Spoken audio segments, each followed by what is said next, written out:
Sit ready. Attention.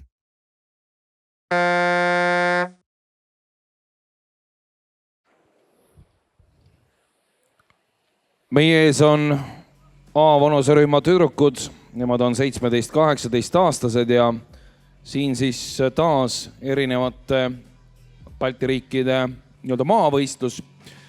Võime kindlasti nii öelda, sest et kohal on erinevate riikide tegijad ja nii nagu ikka on lätlased ja Leedu esindajad käinud alfavõistlusel läbi aastate, isegi mitmekümne aasta jooksul ja viimastel aastatel üha rohkem arvuliselt.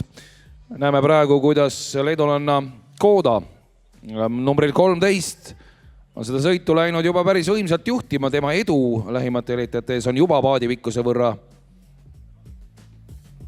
tekkinud ja on selline turvaline vahe saavutatud. 250 meetrit natukene peale on selja taga ja Liisa Sindi, masinal number 2, on hetkel teine siin siis kaamerapilti jälgimas ka leedulannat sellise jõulise rahuliku tõmbega ja siin siis viljandanna Liisa Sindi stiili näide ka. Tema on hetkel teine ja tugev tegija nii maa peal kui veel. Aga mida teeb Sindi? No näha on, et võtab vaikselt meeter haaval, võtab muuseas leedulannale sinna külje alla, hakkab täitsa pugema. Kuigi jah, leedulanna on seal areeni teises otsas, siin tuleb aru saada ja pealtvaatajatele ka, kes sisesõudmist igapäevaselt ei viljele ja igapäevaselt ei jälgi, siis sportlastel on ees sõudeergomeetri monitor ja sealt nad tegelikult näevad ka, kui palju nad ühe või teise atleedi vastu kaotusseisus on. Nii et neil on tegelikult väga hea ülevaade, mis toimub ja ka nende ees on areenil siin ekraanid.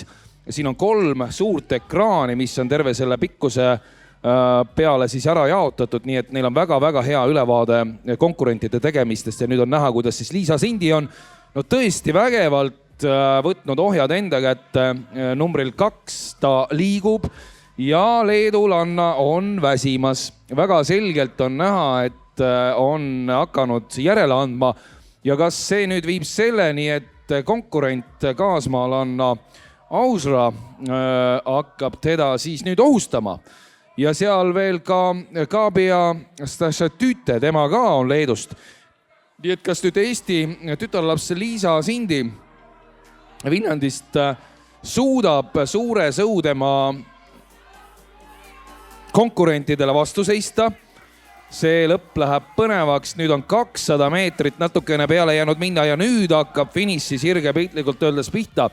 Nüüd tuleb kõik endast välja anda ja praegu on näha, kuidas siis seesama Ausra Kävelyskäite on tõstnud tempot, on jõudu juurde pannud.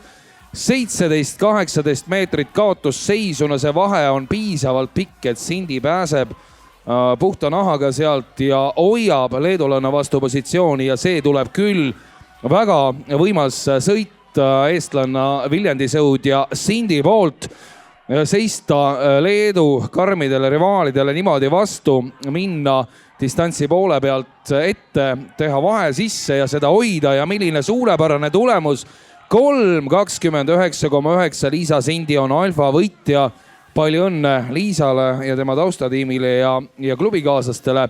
Teine koht Ausra Kävelyskäite 3.34,2. Kolmas aga Kabia Stasatüte. Tema 3.36,3 ja napilt jääb 4. leedulanna Kooda vaid 20-ndikuga poodiumilt välja. Nii et siin Sindilt tõesti võimas tulemus 3.29,9. Ma huvi pärast võtan ette ka siin rekordite raamatu. Lähen ajalukku, natukene sukeldun ja vaatame, kuidas siis alfa rekordiga lood on, mis tulemusi siis on tehtud. No Kaisa Pajusalu 3.16,4, otse loomulikult Eesti omaaegne sõudetipp ja sõudedünastia esindaja, kes siis nüüd tegeleb teadustööga seal Maaülikooli rüppes ja minu teada on seotud selle valdkonnaga. Siis 3.16,4, no sealt muidugi Sindi jääb ju kaugele, aga siiski väga tugev tulemus.